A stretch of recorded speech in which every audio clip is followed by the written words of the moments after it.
the Civil Rights Act of 1964. This act, signed into law by President Lyndon Johnson on July 2nd, 1964, prohibited discrimination in public places, provided for the integration of schools and other public facilities, and made employment discrimination illegal. It was the most sweeping civil rights legislation since Reconstruction. In a nationally televised address on June 6, 1963, President John F. Kennedy urged the nation to take action toward guaranteeing equal treatment of every American, regardless of race. Soon after, Kennedy proposed that Congress consider civil rights legislation that would address voting rights, public accommodations, school desegregation, non-discrimination in federally assisted programs, and more. And more. And more. And more. Despite Kennedy's assassination in November of 1963, his proposal culminated in the Civil Rights Act of 1964. President Lyndon Johnson signed it into law just a few hours after it was passed by Congress on July the 2nd, 1964. The act outlawed segregation in businesses such as theaters, restaurants, and hotels. It banned discriminatory practices in employment and ended segregation in public places such as swimming pools, libraries, and public schools. Passage of the act was not easy, however. Opposition in the House of Representatives bottled up the bill in the House Rules Committee. In the Senate, Southern Democratic opponents attempted to talk the bill to death in a filibuster. House supporters overcame the Rules Committee obstacle by threatening to send the bill to the floor without committee approval. The Senate filibuster was overcome through the floor leadership of Senator Hubert Humphrey of Minnesota, the considerable support of President Lyndon Johnson, and the efforts of Senate Minority Leader Everett Dirksen of Illinois, who convinced enough Republicans to support the bill over Democratic opposition. When the compromise bill was finally put to a vote in the Senate, it passed 73 to 27. 73 to 27. 73 to 27. And it was noted in the congressional report that applause broke out in the Senate gallery.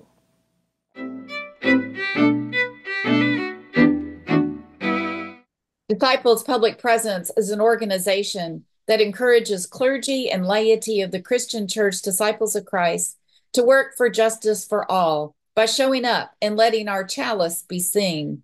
The Civil Rights Act of 1964 is a big part of what we work for, as we believe that all of God's children have the rights to life. We find ourselves many times at rallies and protests proclaiming that a certain group of people have rights that were already established in the Civil Rights Act. It is important that people in our communities see that the Christian Church Disciples of Christ stands up for the rights of all and for the rights that the Civil Rights Act of 1964 brought into law.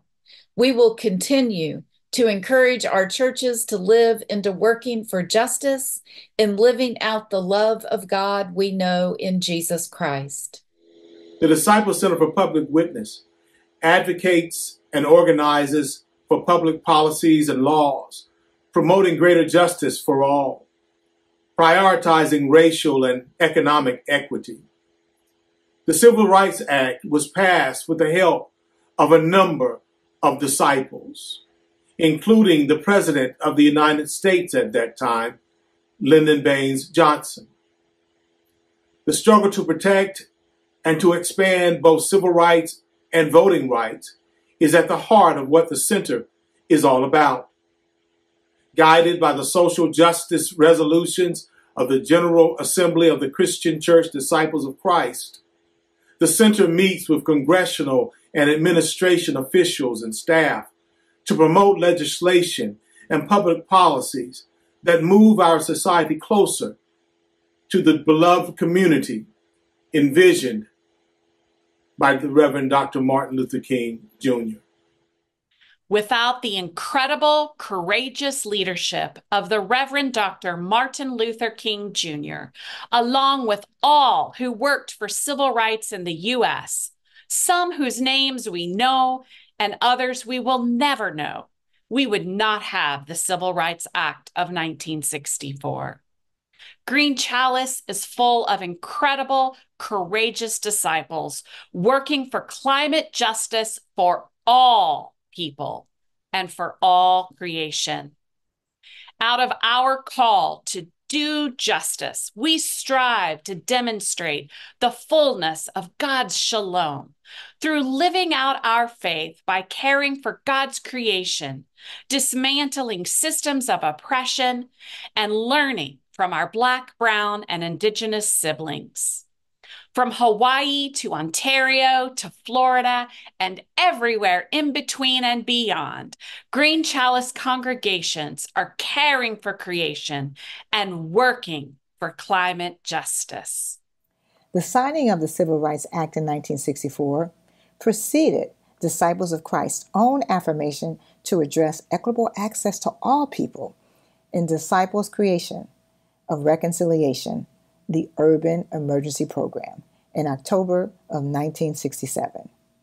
During this final convening of the International Convention of Christian Churches, where disciples ratified the Articles of Restructure to become the Christian Church Disciples of Christ, we also established the Reconciliation Program.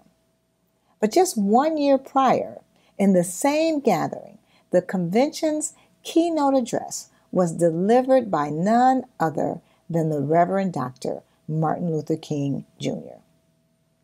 Dr. King both challenged and encouraged us with these words: "The churches have an opportunity and a duty to lift up their voices like a trumpet and declare unto the people the immorality of segregation. We must affirm that every human life is a reflex of divinity, and that every act of injustice mars and defaces the image of God in humanity." Today we honor him by quoting his brilliant rhetorical prowess. Good preaching and teaching on equity and anti-racism includes consulting Dr. King's canon of civil rights wisdom. However, the truth of his crafty and poignant messages keep marching on. Our commitment to eradicate racism and the remnants of its brutality compels our continued engagement in intentional structural progress toward building capacity for God's beloved community. In this commemorative moment of the 60th anniversary of the signing of the Civil Rights Act, might we strengthen our resolve to keep marching on with reconciliation ministry until everyone is free. Yes, free indeed. May it be so. Most of us in North America take our civil rights for granted, embedded as they are in law. We expect to receive a ballot when we go to vote. We don't think twice about applying for any job we think we're capable of doing. We can buy a home wherever we think we can afford it. We expect to be treated as, well, as human. But not all of us. Despite the monumental Civil Rights Act, many of our neighbors and neighborhoods in the United States and Canada still face discrimination, having to pay its heavy costs, the obvious ones and the hidden ones. Christians living in Palestine, together with their Muslim neighbors, have for nearly 75 years been struggling to gain their civil rights through nonviolent means, reminiscent of the struggles in the 60s. Any violence that has broken out is reminiscent of the struggles for independence and human dignity throughout the 20th century. My work in Palestine, my hope for Palestinians and Israelis alike, is informed by that long road toward passage of the Civil Rights Act and the long road that follows still the day after. In thinking about how the Civil Rights Act of 1964 impacts our work at the Center for Indigenous Ministries, it is important to note that it was actually June 2nd, 1924, 100 years ago, that the Indian Citizenship Act became the federal legislation responsible for giving citizenship to Native Americans born in the United States, because the government specifically interpreted the 14th Amendment in 1868 to not apply to Native people. So as specified in Title VII of the Civil Rights Act of 1964, tribal governments have the inherent sovereign power to regulate commercial dealings by all entities within their jurisdiction. This began the process of moving federal Indian policy from the termination era to the tribal self-determination era. And this Civil Rights Act of 1964 then began the push that led President Johnson in March 1968 to again make history when he became the first president to deliver a special message to Congress on the problems of Native Americans. Titled The Forgotten American, Johnson proposed a new goal that ends the old debate about termination of Indian programs and stresses self-determination, a goal that erases old attitudes of paternalism and promotes partnership. And so then in April 1968, Johnson signed the Indian Civil Rights Act, which granted individual American Indians equal protection of the law by extending to them the provisions laid out in the Bill of Rights. But again, we can go back to the Civil Rights Act of 1964 that began this impetus towards changes in legislation. The Disciples Justice Action Network, commonly referred to as DJAN, is a network of justice activists and advocates positioned throughout the Christian Church Disciples of Christ, U.S. and Canada. Inasmuch as we believe that every person was made in the image of God and that Jesus came to give abundant and flourishing life to people of every zip code and all nations, DJAN members give leadership to several issues that have life-honoring, human flourishing implications, including, but not limited to, farm worker justice, death penalty abolition, gun control, racial justice, LGBTQIA+ justice, reproductive rights, and voting rights. Powered by the Holy Spirit and fueled by the Civil Rights Act of 1964, DJAN's membership of change agents work to detect, disrupt, and dismantle discrimination in employment, housing, education, and public accommodations. We are the Disciples Justice Action Network. We at Oklahoma Family Empowerment Center are committed to changing our communities through social justice advocacy. We value the ideas of respect, care, and equity, with a consciousness about the impact of race, class, gender, sexual orientation, family responsibility or family status, marital status, religious or political conviction, pregnancy, age, or disability.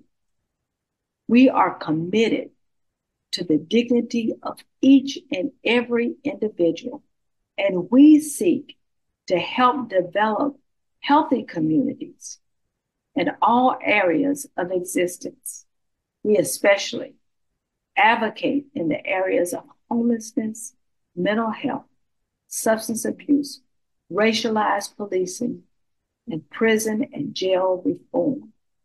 It is the work of those social justice advocates of the past that informs the social justice ministry and work of Oklahoma Family Empowerment Center. Justice and Advocacy Ministries empowers disciples to use our voices and our actions to promote greater justice and mercy in the world. Disciples Home Missions seeks to bring a coordinated approach to influencing the church's work for justice with a focus in 3 key areas: refugee and immigration ministries, racial justice, and environmental justice. Hopefully you hear the way those areas overlap and intersect with each other. Hopefully you hear the ways they overlap and intersect with other justice issues too. I certainly hear the ways that DHM's focus areas intersect with and are informed by the Civil Rights Act, particularly in the ways that people of faith took to the streets to advocate and organize for this sweeping change. The Civil Rights Act of 1964 is a reminder that as followers of Christ, our voices and our actions can make a real and tangible difference.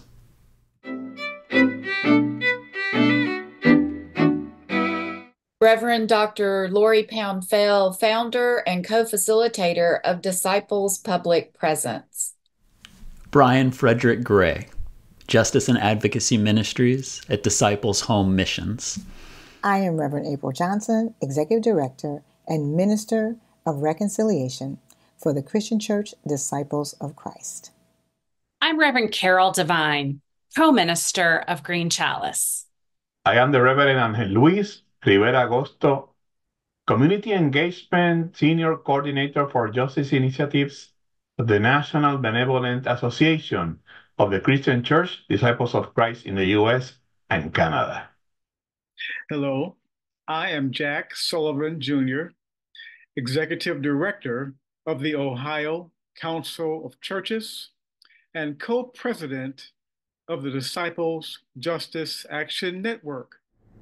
I'm Reverend Scott Hardin-Nierri, co-minister for Green Chalice. Apostle Sharyn Crosby, founder and senior servant of In the Spirit Christian Church and director of the ministry's social service organization, Oklahoma Family Empowerment Center. I'm Dr. Lisa Barnett, representing the Center for Indigenous Ministries, DOC, as a co-moderator of the Advisory Council. I'm Marcus Leathers, Regional Minister of the Christian Church Disciples of Christ in the capital area, board member of the Disciples Center for Public Witness.